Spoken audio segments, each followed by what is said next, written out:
Es elemental en teología que no hay más que una sola virtud, un solo hábito infuso de caridad con el cual amamos a Dios por sí mismo y al prójimo y a nosotros mismos por Dios.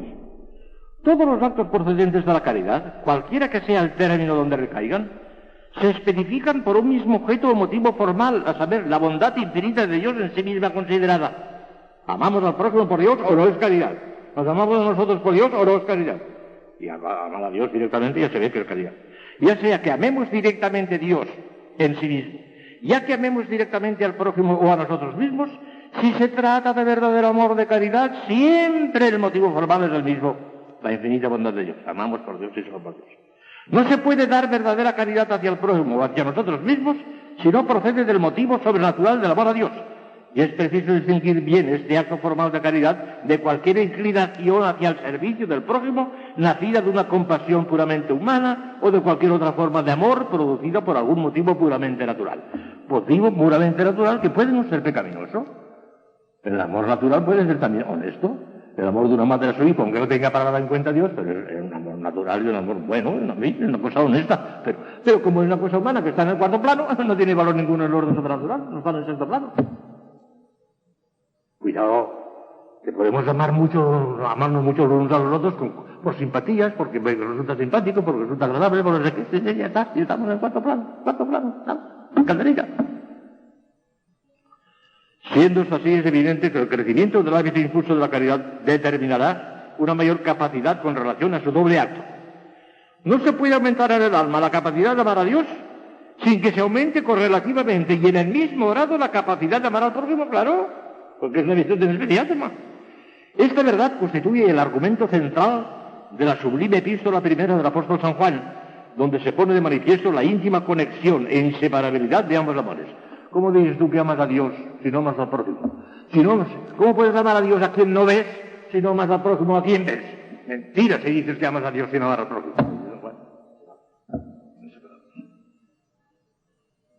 Sin embargo, en el ejercicio del amor hay un orden y jerarquía exigidos por la naturaleza misma de las cosas.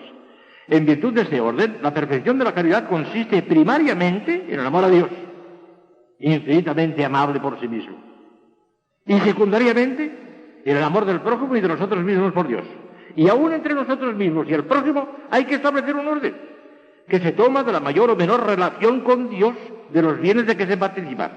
Y así, hay que amar al bien, antes el bien espiritual propio y el bien espiritual del prójimo, lo explicaré enseguida. Pero hay que amar más el bien espiritual del prójimo que nuestro propio bien corporal. O sea que en igualdad de condiciones, espiritual y espiritual, nosotros primero. ¿Por qué? Porque nosotros tenemos relación directa con Dios, y en cambio el prójimo será nuestro compañero y nuestro amigo, una eterna bienaventuranza, un compañero, una amiga al lado, pero el directo somos nosotros. Nosotros vamos directamente a Dios y nuestro compañero será el prójimo que estará a nuestro lado. Porque si lo directo es antes que lo indirecto. Pero en igualdad de condiciones. Entre el bien espiritual mío y el bien espiritual del prójimo prevalece mi bien espiritual. Y así, por ejemplo, si fuera posible, que no es posible porque es una cosa incluso absurda, si diciendo una mentira pudiéramos convertir a un pecador, y esto hay que hacerlo un bien inmenso, ¿verdad? Pero diciendo una mentira y cometiendo nosotros un pecado, no lo podemos hacer. Pero no se convierte en pecado. En igualdad de condiciones no podemos sacrificar nuestro bien espiritual por el bien espiritual del prójimo. En igualdad de condiciones. Ahora bien, si se trata del bien espiritual del prójimo y de una incomodidad corporal nuestra, entonces sí, lo corporal vale menos que lo espiritual. Y el párroco tiene que asistir al enfermo contagioso, aunque se contagie y aunque se muera. Quiero decir. Porque el bien espiritual está por encima del bien corporal. Pero en cambio el bien espiritual no está por encima, sino al revés. La caridad bien entendida empieza por uno mismo, cuando se trata del mismo orden de cosas. Y la caridad mal entendida también empieza por uno mismo, porque en ese caso es el egoísmo. El egoísmo llaman algunos caridad y el egoísmo. Pero la caridad bien entendida, auténticamente sobrenatural, empieza por uno mismo. Primero nosotros que el próximo, en igualdad de condiciones. Pero en desigualdad de condiciones, allí donde está el bien espiritual, eso prevalece sobre el bien corporal. ¿Está clarísimo esto? La razón de esta jerarquía de escala de valores es porque, como explica Santo Tomás, entonces Santo Tomás, todas estas cosas son Santo Tomás, claro. Yo soy un pobre hombre, no hago más que explicar la vida de Santo Tomás. A Dios se le ama como principio del bien sobre el que se funda el amor de caridad. Y el hombre se ama a sí mismo por amor de caridad en cuanto que participa directamente, lo acabo de explicar, de ese mismo bien. Y el prójimo se le ama con ese mismo amor en cuanto socio y compartícipe de ese bien. Luego es evidente que hay que amar en primer lugar a Dios, que es el manantial y la fuente de ese bien. En segundo lugar, a nosotros mismos, que participamos directamente de él. Y por último, al prójimo, que es nuestro socio y compañero en la participación de ese bien. Pero como el cuerpo participa de la bienaventuranza únicamente por cierta redundancia del alma, fíjese que en cuanto a la participación de esa bienaventuranza, está más próximo a nuestra alma el bien espiritual del prójimo que nuestro propio bien corporal. Claro. De donde hay que anteponer el bien espiritual del prójimo, hay que anteponerlo a nuestro propio bien corporal. Lo que Cristo nos dice. Podría ser anuncio para que vean. La perfección cristiana consiste en la perfección de la caridad afectiva y efectiva. Primariamente de la afectiva y secundariamente de la efectiva. La afectiva es María. La afectiva es María y la efectiva es Marta. ¿Ya ven ustedes de qué manera? Aunque parece que prevalece María y prevalece María, en alguna manera puede prevalecer Marta. Mañana hablaremos de eso. Bueno, ahora mismo, porque aunque tengan 5 minutos menos de oración, eso también es oración. No seamos exagerados también. Bueno, tenía preparado para hoy, pues hoy lo avanzo. 2 son los principales ejercicios de nuestro amor a Dios. Uno, afectivo, y otro, efectivo o activo, como dice San Bernardo. Por el primero nos aficionamos a Dios y a todo lo que Él le place. Por el segundo servimos a Dios y hacemos lo que Él ordena. El uno hace que nos complazcamos en Dios, el otro que le agrademos y cumplamos su voluntad. Fíjense bien en el ejemplo de Marta y María y tiene explicado todo, pero ahora verán ustedes. Ahora bien, presupuesto lo que hemos sentado más arriba, de que la perfección cristiana será tanto mayor a medida que la caridad produzca más intensamente su propio acto e impere el de las demás virtudes de una manera más intensa, actual y universal, es evidente que la perfección depende primariamente de la caridad afectiva y solo secundariamente de la efectiva. Primariamente depende de María y solo secundariamente de Marta. ¿Por qué? Porque sin la influencia de la caridad informando de algún modo el alma, los actos internos o externos de cualquier virtud adquirida, estamos en el orden puramente natural de virtud adquirida, por muy perfectos que sean en su género, no tienen ningún valor sobrenatural. No sirven para nada en el orden de la vida eterna. Recuerden, para que no se olvide el porqué, que una cosa es estar en el cuarto grado y otra cosa es estar en el sexto grado. En los que están en el cuarto grado, en orden de la vida eterna, cero. Segundo, los actos sobrenaturales procedentes de cualquier virtud difusa, realizados por un afecto de caridad débil y remiso, tienen un valor meritorio igualmente débil y remiso por muy... ¿Qué es esto?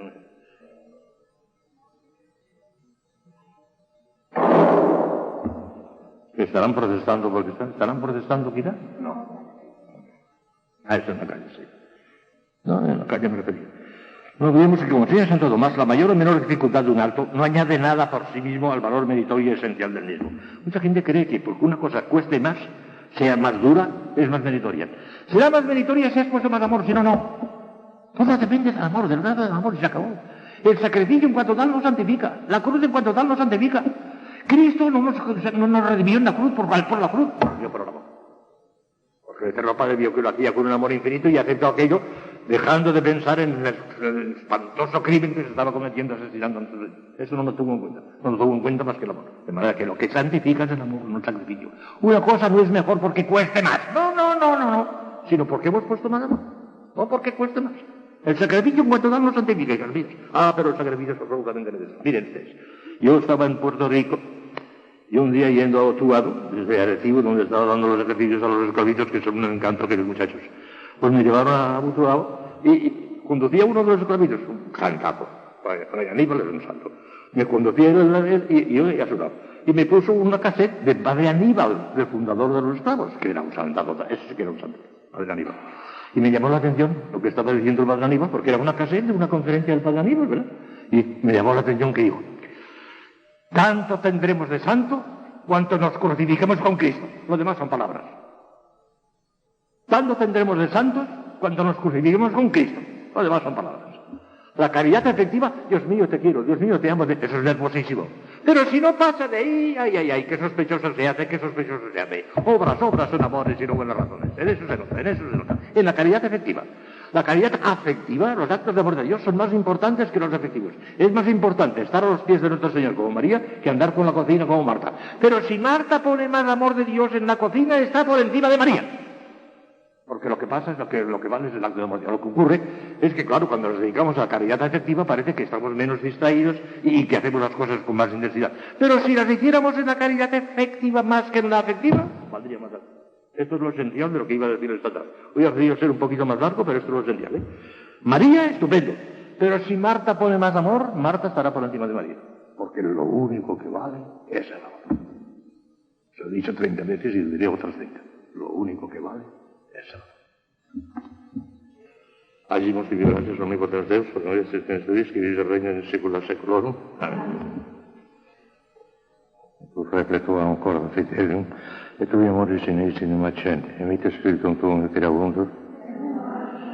Oremos Deus que corda fidelium Santo Spiritus in nostra siano de Christi, ma nobis signior in spiritu recta sapere Deus sempre consolazione dovere per Christum nomen nostrum. Ave Maria, gratia plena Dominus tecum, benedicta tui mulieribus et benedictus fructus ventris tui, Iesus.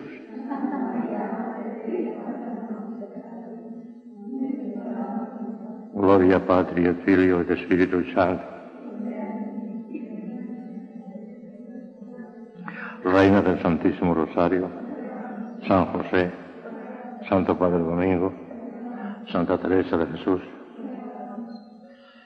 Bueno, pues después del breve paréntesis de ayer, vamos a continuar con lo que decíamos anteayer.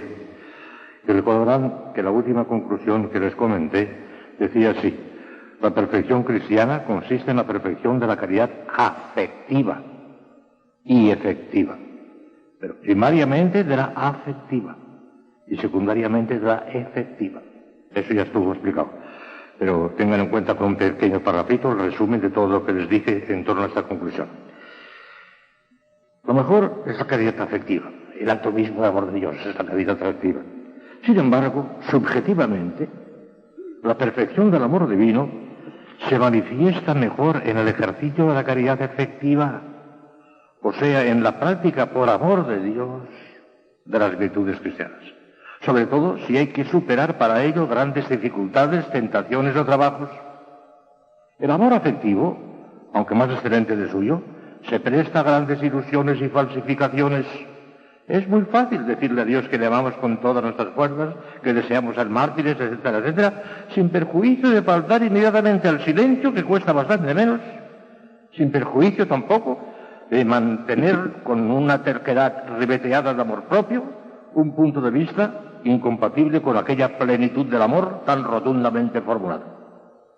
En cambio, la legitimidad de nuestro amor a Dios se hace mucho menos sospechosa cuando nos impulsa a practicar callada y perseverantemente, a pesar de todos los obstáculos y dificultades, el penoso y monótono deber de cada día. El mismo Cristo nos enseña que por sus frutos se conoce el árbol, y que no entrarán en el cielo los que se limiten a decir Señor, Señor, sino los que cumplan la voluntad de mi Padre Celestial. Y esto mismo pone de manifiesto en la parábola de dos hijos, aquel padre que tenía dos hijos. A uno le dice, ve al huerto a trabajar, y voy, pero no fue. Y otro dijo, no quiero ir, pero fue. ¿Quién cumplió la voluntad de su padre? ¿El que fue? El que hizo la caridad efectiva, aunque no tenía la afectiva, pero tenía la efectiva. Hay que cuidar. La afectiva vale mucho más, ¿eh? Hagan muchos actos de amor de Dios, eso es lo que les tiene que santificar. Pero la efectiva también. Obras son amores y no buenas razones. Eso es lo que les dije el otro día. Ahora viene otra nueva proposición, que en realidad no hace falta comentarla porque se la he comentado largamente en otros años que he venido aquí a hablarles de estas cosas. Dice así la conclusión. Para su plena expansión y desarrollo, tal como lo exige la perfección cristiana, la caridad necesita ser perfeccionada por el don de sabiduría. Por el don del Espíritu Santo. Miren, eso lo he explicado muchas veces, pero como aquí es posible que haya alguna nueva o que ya no se acuerde bien de las cosas, se lo voy a hacer con un ejemplo, porque las cosas teóricas a muchas no las acaban de entender, pero con un ejemplo lo ven muy claro. Miren, nuestro Señor es infinitamente generoso. El día del bautismo metió en nuestras almas un tesoro inmenso. Si cayéramos en la cuenta de lo que lleva un niño que acaba de ser bautizado, le adoraríamos casi, le adoraríamos. Lleva la gracia santificante, que le hace hijo de Dios y heredero de la gloria. Lleva la Santísima Trinidad, el Padre, el Hijo y el Espíritu Santo, presentísimos en su alma. Lleva el germen de todas las virtudes infusas, teologales y morales, de las 54 virtudes. En germen los tiene ahí allí dentro. Y lleva en germen todos los dones del Espíritu Santo. Tesoro inmenso, que vale infinito, vale tanto como Dios, puesto que es el mismo Dios, pues está ahí también. Bueno, pues todo eso lo tiene un niño pequeñito. Pero claro, él no puede actuar todavía porque no tiene uso de razón y se da cuenta de lo que tiene. Entonces, ¿cuándo empieza a actuar todo eso? Miren, Las virtudes infusas, como ya les he hablado muchas veces, tienen dos categorías muy distintas. 3 teologales, fe, esperanza y caridad. 4 cardinales, prudencia, justicia, fortaleza y templanza. Y de estas 4 cardinales derivan un montón de virtudes, hasta 54. Señales Santo Tomás, una suba teológica. Y creo, ya se lo he dicho alguna vez, que no agotó la materia. Es posible que si nos examináramos más profundamente, una introspección psicológica más profunda descubriría nuevas energías sobrenaturales en nosotros que no están registradas en la suma teológica. Podría ser. Menos no, porque ahí están bien explicadas, pero más es posible que haya. Lo cierto es que esas 54 virtudes es como un piano que Dios deposita en nuestras almas con 54 teclas. Y cuando se toca una tecla, pues sale un acto de fe, cuando se toca la otra, sale cada una.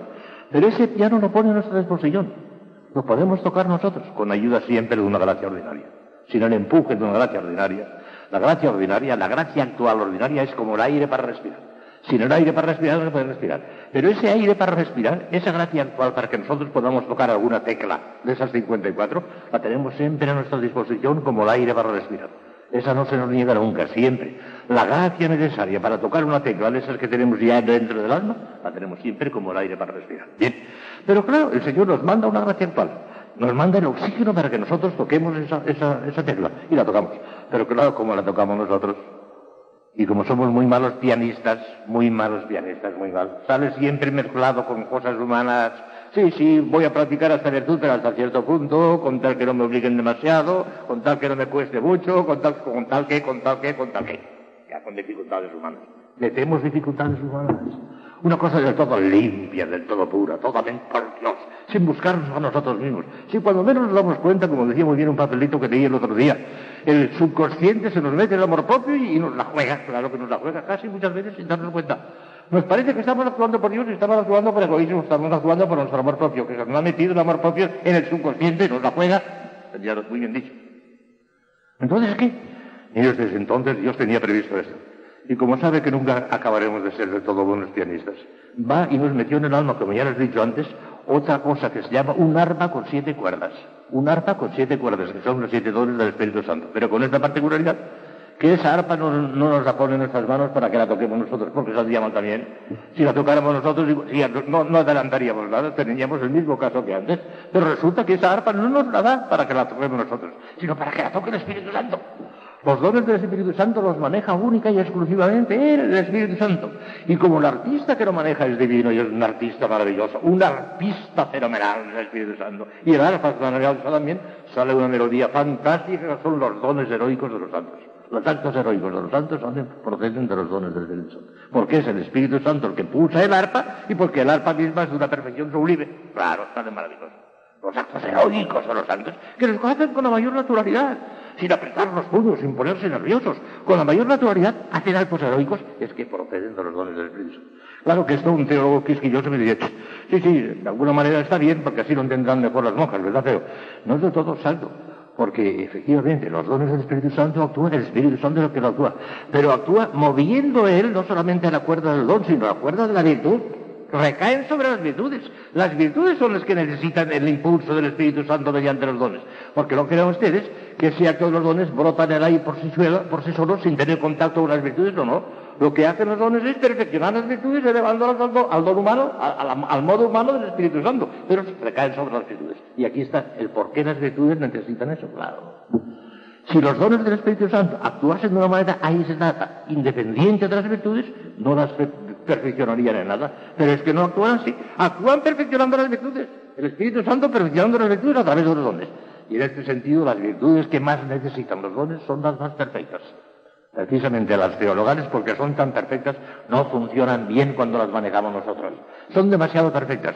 Y entre ellas, la más perfecta de todas, la más excelente de todas, que es la caridad, funciona muy mal cuando la manejamos nosotros. Y necesita como nunca, y como nadie, y como ninguna otra virtud, el oxígeno puro de los dones del Espíritu Santo, del don de sabiduría. Y entonces, cuando el Espíritu Santo le infunde el don de sabiduría, a través de la caridad, salen unos actos de amor de Dios intensísimos, de una perfección enorme, y con la misma naturalidad.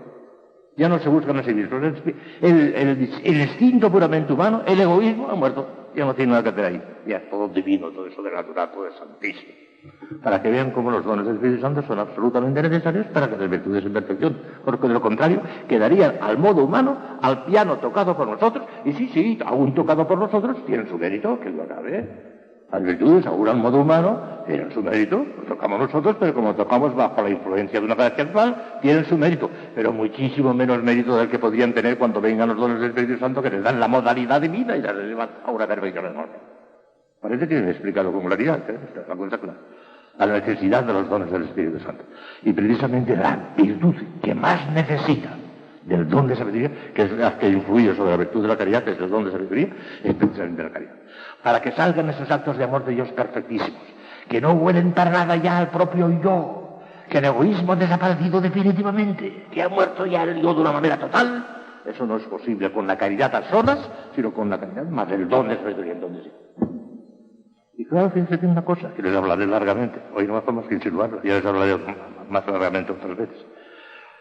Que precisamente el predominio, la actuación predominante de los dones del Espíritu Santo constituye el estado místico. Y por consiguiente, hasta que se llegue al estado místico, y no se asusten porque pueden llegar todas, ya verán de qué manera, hasta que no llegue al estado místico no se está en la perfección. Miren, Santa Teresa de Jesús, que tenía un instinto teológico tremendo, aunque no estudió la Suma Teología, pero sobre todo tenía los dones del Espíritu Santo y veía las cosas con una claridad enorme. Ya saben ustedes que divide todo el camino de la vida espiritual en 7 moradas. Las 7 moradas. Empieza por la primera y acaba por la última. Bueno, pues hasta la 4ª morada son el piano, son las virtudes infusas manejadas por nosotros mismos. Y en la 4ª morada empieza Santa Teresa diciendo: bien será menester que haga lo que he hecho, que es encomendarme mucho al Espíritu Santo para poder decir lo que queda desde la 4ª para adelante, porque empiezan a ser cosas sobrenaturales, desagradables, y es muy difícil de dar a entender si su majestad no lo hace. Claro, empiezan los dones del Espíritu Santo. Y fíjense bien, por consiguiente, un alma que no tenga más que el piano, y que no toque más que el piano, puede llegar hasta la 4ª morada, que es mucho, es mucho. Puede llegar hasta la 4ª morada, es mucho ya, pero de ahí para donde, de ahí ya tienen que ser los dones del Espíritu. Ya tiene que ser la mística, la ascética ya no vale. Llega hasta la 4ª morada, que es mucho. La inmensa mayoría de la gente no llega. Muchos no llegan ni a la primera, se condenan. Pero incluso mucha gente que trata de santificarse y demás, pues logra escalar hasta la 4ª morada. Mucho ya, Tanto que, mira, hay 3 clases de santidad para mi juicio, y no a mi juicio, porque eso es una cosa teológica, es clara. Hay santos de primerísima categoría. Hay santos de segunda categoría. Y hay santos incluso canonizables, pero de 3ª categoría. Dentro de los santos hay categorías, no todos son iguales. ¿Quiénes son los de primera, segunda y tercera? Sería una ridiculez y una estupidez y una petulancia que yo empezara a citar nombres. Yo qué sé, se lo sabe el Espíritu Santo y se lo sabe Dios nuestro Señor. Pero hay algunas cosas tan evidentemente clarísimas que no es ningún absurdo de citar unos cuantos nombres de primerísima categoría. ¿Qué duda cabe que son de primerísima categoría? San Pablo, San Juan Evangelista, los demás apóstoles, San Benito, el santo de hoy, San Agustín, San Bernardo, San Francisco de Asís, Santo Domingo de Guzmán, San Ignacio de Loyola, San Francisco Javier, el cura de Ars. Son de primerísima categoría, no es ninguna petulancia decir esto, porque son de primerísima categoría. ¿Quiénes son de segunda? Ahí ya no me meto yo, eso lo sabéis. ¿Y quiénes son de tercera? Pues mucho menos todavía, porque un montón. De tercera un montón. Pues bien, los que llegan a la 5ª son santos canonizables, pero de tercera. Los que llegan a la 6ª son santos canonizables, pero de segunda. Y solamente los que llegan a la 7ª son santos canonizables de primera. Esa es la diferencia. De alguna manera se puede rastrear qué es lo que hacen los de 5ª, qué es lo que hacen, y ya lo haremos ya, porque pienso hablar de la remolada de Santa Teresa, uno por uno. Para que vean la necesidad de los dones del Espíritu Santo, porque no se necesidad de la mística. Hoy, este mismo año, les hablaré largamente de esto, y por eso ya no me entretengo más en este punto, que es importantísimo, pero les hablaré largamente cuando lleguemos a la mística. Y no se asusten porque pueden llegar a la mística todas, que hay muchas maneras de mística, ya verán, ya les explicaré. Me parece que sacarán este año mucho consuelo porque yo no experimento a Dios. Si la mística es experimentar a Dios, yo no estoy mística, estoy perdida. No, sí. Ya hablaremos. Me parece que les consolará mucho lo que les voy a decir en torno a la mística, mucho. Ya verán. Otra proposición, y seguimos con estas proposiciones, dice así: la caridad puede crecer indefinidamente en el hombre viador. El hombre viador es el hombre viajero, el hombre que está en este mundo todavía. La caridad puede crecer indefinidamente en el hombre viador. Por consiguiente, la perfección cristiana no puede encontrar un límite infranqueable en esta vida. No. Puede crecer más, sin parar nunca. No puede llegar un momento que y hasta aquí no puede pasar, no. Lo que pasa es que puede encontrarse con un tope que no tiene la culpa la caridad, sino otra cosa mucho más elevada, ya les hablaré mañana, pues, la predestinación, que es un misterio tremendo, hijas mías. Cuando llega al tope de la predestinación, Dios no se puede pasar. Pero no porque es culpa de la caridad, que ya de por sí podría seguir creciendo. En la Santísima Virgen María, podía haber crecido la Virgen. Si hubiera vivido un año más, hubiera tenido más gracia que la que tenía el año anterior, seguro. Porque como no llegó a la gracia infinita, para lo que es posible, la gracia de la Santísima Virgen María fue inmensamente grande, pero no infinita porque no es posible. Por eso el que no creció ni podía crecer fue nuestro Señor Jesucristo, que tenía esta cantidad infinita. Ese ya desde el instante de su concepción en el seno de María ya era infinitamente santo y ese no creció jamás. Nuestro Señor no creció, no podía crecer, tenía la caridad infinita ya, pero como la Virgen no tenía una caridad infinita, no tenía una santidad infinita, podía haber seguido creciendo. ¿Por qué llegó un momento en que Dios se la llevó al cielo y se acabó ya? Pues eso no lo sabemos, el Señor tiene sus planes. Pero en absoluto, a pesar de ser santísima la Virgen, en una santidad increíble, no era infinita, y podía haber crecido la Virgen. No era infinita. Por eso, sin la Virgen no hubiera podido crecer, que alguno de nosotros no encontrará jamás un tope, jamás. A no ser que tropiece con la predestinación. En esa caso ya hablaremos de eso. Pero la caridad de por sí, dice Santo Tomás que de tres maneras podría que la caridad no creciese indefinidamente. Por culpa de la gente que la produce, o por culpa de la misma caridad que no admite más, o por culpa del sujeto receptor que ya no resiste más. Dice, por ninguno de estos tres capítulos se encuentra un límite de ninguno. El agente que lo produce es Dios, para ello no hay límite ninguno. La caridad en sí misma, en cuanto virtud, en cuanto caridad en sí misma, es una participación del amor infinito del Espíritu Santo. Por consiguiente, tampoco hay. Es imposible que encuentre un punto imposible, porque no llegará jamás al Espíritu Santo. Porque el Espíritu Santo es infinito y la caridad no será jamás infinita. En nosotros, en Cristo sí. Y por parte del sujeto receptor, bueno, es que es posible que el alma esté ya tan llena de caridad que ya no pueda resistir más. Y dice, tampoco. El alma también puede resistir más. ¿Por qué? Porque a medida que va creciendo, el Señor le va ensanchando la capacidad del alma. Esto, en el orden material, en el orden físico, no es posible. Si tenemos un globo de esos que se hinchan, empezamos a soplar, llegará un momento en que hemos soplado tanto y ¡blum! Estalló. Pero en la alma no puede estallar porque aquí no se trata de cosas materiales, se trata de cosas espirituales.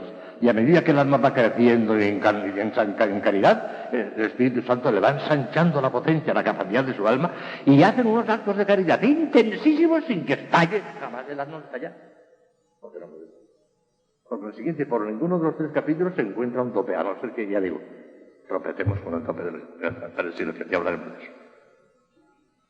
No sé si puede crecer la caridad. ¿Hasta dónde puede crecer Dios?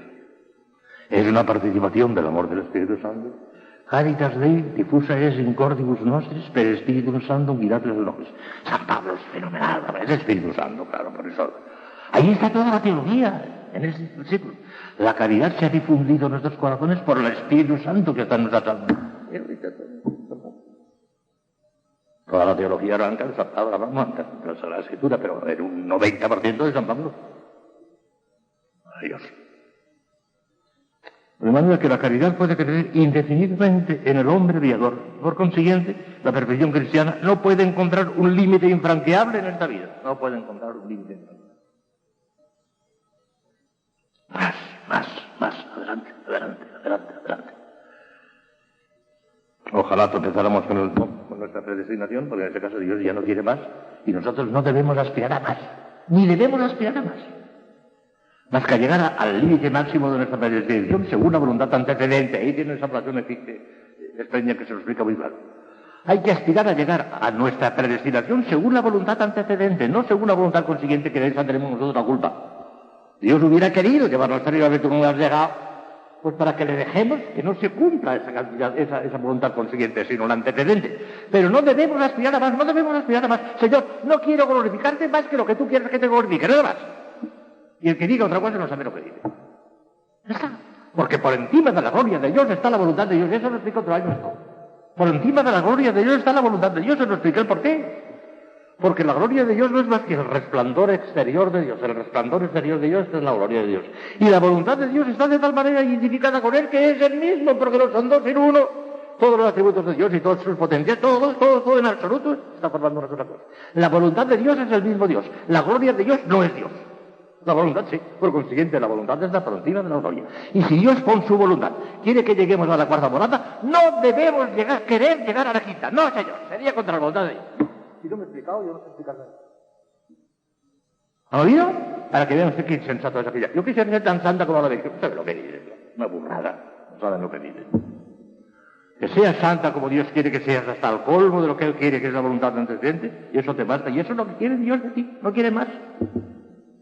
Es más, si tú por tu cuenta quisieras forzar, ya lo dice Santa Teresa, ¿ya?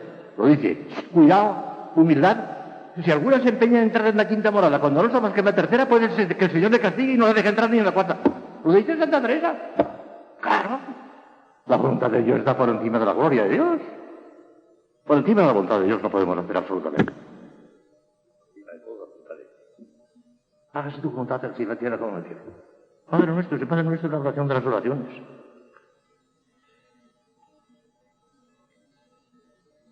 Y por último en esta sección, porque después vendrán otras secciones, dice: la perfección cristiana consiste esencialmente en los preceptos y secundaria e instrumentalmente en los consejos. Otra cosa que la gente no sabe y que muchas monjas tampoco lo saben, ignoran. Les parece que la perfección está en los consejos. Los preceptos es una cosa que está mandada para todos, pues no, una cosa que es general, pero el consejo es una cosa que no está mandada para todos, sino para el que quiera aceptarla. No todo el mundo tiene obligación de ser sacerdote o de ser religioso, pero el que voluntariamente quiera aceptar los consejos evangélicos parece que añade algo a los preceptos que están obligatorios para todos, y por consiguiente la perfección está en los consejos, los señores no. La perfección está en los preceptos, no en los consejos. Y van a ver lo clarísimo. Si lo ha dicho nuestro Señor, esto no es opinión de Santo Tomás, es opinión de nuestro Señor, lo dice el Evangelio. Cuando le dijeron a él, maestro, dinos, ¿cuál es el mandamiento? No el consejo. ¿Cuál es el mandamiento mayor? Mandamiento, no consejo. Contestó: el primero es este: amarás al Señor tu Dios con todo tu corazón, con toda tu alma y con todas tus fuerzas. Y el segundo, semejante al primero, es amarás al prójimo como a ti mismo. Mayor que estos dos no hay ninguno, porque en ellos están encerrada toda la ley y los profetas. Es Cristo quien ha dicho esto, no Santo Tomás. Fíjense bien, mandamiento, amar a Dios, pero no de cualquier manera. Si hubiera dicho, el primer mandamiento es amar a Dios y al prójimo como a ti mismo, pero no hubiera dicho con todo corazón, no, hubiera mandado simplemente el estado de gracia, nada más. Pero como no dijo eso, sino que amar a Dios con todo tu corazón, con toda tu alma, con todas tus fuerzas, esa es la perfección. Mandó la perfección. No solamente mandó el amor de Dios de un poquito nada más, también en estado de gracia, sino la perfección la manda, en el primer mandamiento la manda. La perfección, porque la perfección es eso: amar a Dios con todo el corazón, con toda la alma, es la perfección. Estamos diciendo todo esto todos estos días, la perfección de la caridad. La manda el primer mandamiento. Mandada. Entonces lo que no comprende, y hablaremos despacio de todo, que hay muchas distinciones aquí. Escuchen.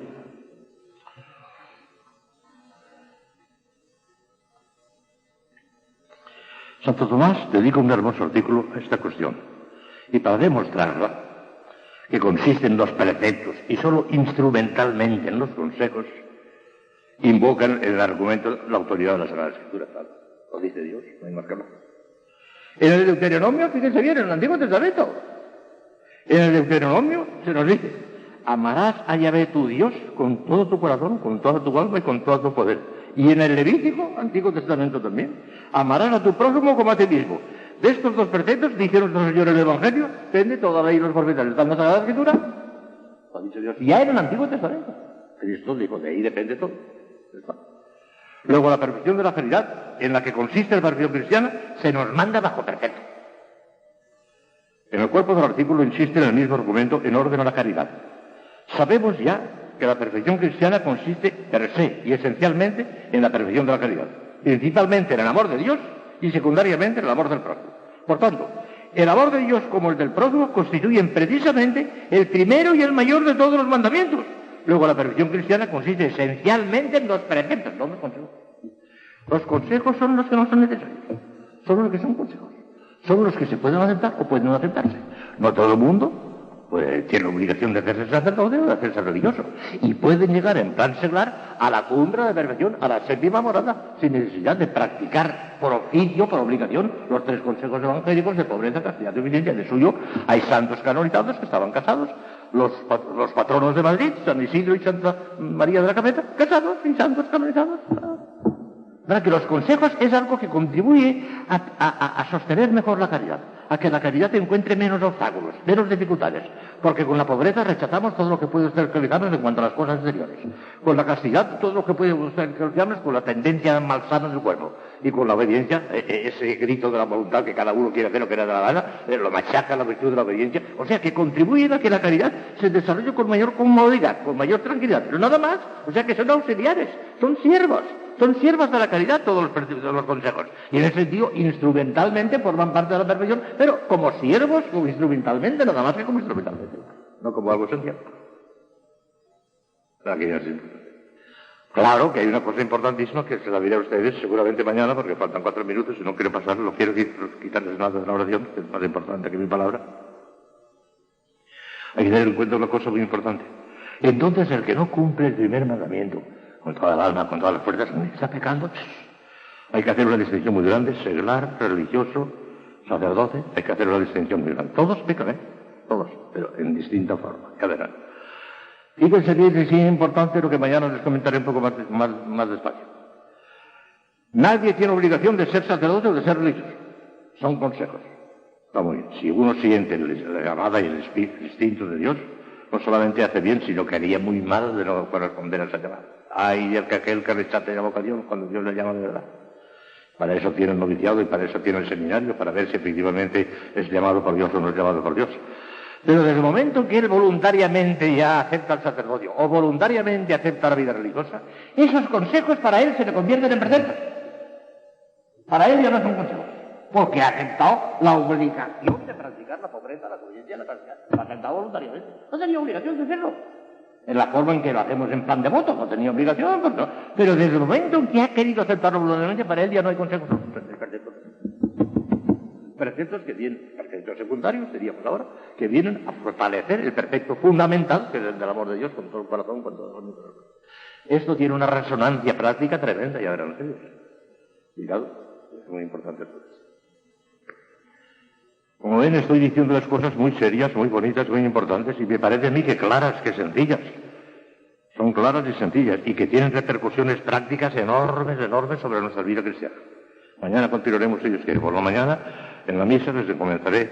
No se asusten, ya el padre hoy ya ha empezado ha comentado 3 misterios dolorosos, ya no le queda materia, queda mucha materia. Porque el 4º y el 5º misterio doloroso lleva consigo todo el Vía Crucis. El 4º misterio hasta la 11ª estación, que es cuando le clavan en la cruz. Y el 5º misterio, las 3 últimas estaciones del Vía Crucis y las 7 palabras de Nuestro Señor en la cruz. Me parece que no me dará tiempo de terminar, tenemos mucha materia todavía. Mañana empezaré ya con el 4º misterio doloroso, la primera estación del Vía Crucis. Mañana. Me han dicho que antes de exponer, que frente a la comunión, no sé qué.